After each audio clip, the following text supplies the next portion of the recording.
Thank you, Madam Chair. Thanks to all of you for being here today. Ms. Khan, I'd like to start with you, if that's okay. The Sixth Circuit has previously ruled that former FTC Commissioner Paul Rand Dixon had to recuse himself from a hearing based on the conduct in which he had been involved, where he had conducted an investigation as a member of the staff on the Senate Antitrust Subcommittee prior to becoming a commissioner. In light of the fact that you had worked on the House counterpart to that committee, the House Antitrust Subcommittee, and its report on digital markets, wouldn't you be bound to follow that precedent by recusing yourself from any investigation into Facebook, Amazon, Apple, or Google?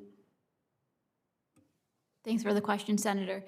Let me say up front, I have none of the financial conflicts or personal ties that are the basis for recusal under federal ethics laws, and I would be approaching these issues with an eye to the underlying facts and the empirics and really be following the evidence where it Would this create any of the appearance of impartiality issues given your work for the subcommittee? Senator, insofar as there are instances where defendants before the commission petition to have particular commissioners recused, those cases are resolved on a case-by-case basis. There's no categorical decision about that. If it were to arise, I would seek the guidance of the relevant ethics officials at the agency and proceed accordingly. But you don't see the Sixth Circuit cases applicable to your instance? I'd want to be more familiar with all of the relevant facts, but I think that case involved not any personal financial connections he had, but rather his work on the Senate Antitrust Subcommittee. Right, there are a set of recusals required in the federal ethics laws where you are making categorical determinations before taking office. Gotcha. With regards to prejudgment, as I mentioned, those are really resolved on a case-by-case basis. Okay. And I've appreciated our previous conversations. I wanted to follow up with you on a couple of things, including your philosophy on the FTC's, any rulemaking power that you believe the FTC may wield. So I've just got a quick series of yes or no questions. Should agencies exercise rulemaking powers, only those rulemaking powers that have been expressly granted by Congress? Insofar as the FTC has express authority under 6G of the FTC Act, I think that would be appropriate. Right. But it shouldn't exercise rulemaking power in the absence of rulemaking power having been granted. I don't have a philosophical view on that. I'd want to think about it. I think in the context of the FTC, I think that question is obviated by the fact that there is express authority in the statute. Can the FTC utilize rulemaking power to get around precedent with which it disagrees? I'm not sure. I mean, Section 5 there's a standalone basis to Section 5, and there's, court precedent noting that the contours of Section 5 are not limited by the antitrust statutes. As we discussed yesterday, there are going to be some questions of first impression here, but generally, there are going to be several checks on the FTC if it does go down this road. Now, you mentioned Section 6G of the Federal Trade Commission Act. Are there any limits that the Commission, to what rules the Commission could promulgate under 6G in order to define what it means to engage in unfair or deceptive trade practices or unfair methods of competition? Yes, Senator, as you know, the contours, the precise contours of unfair methods of competition rulemaking has been debated at the Commission for decades.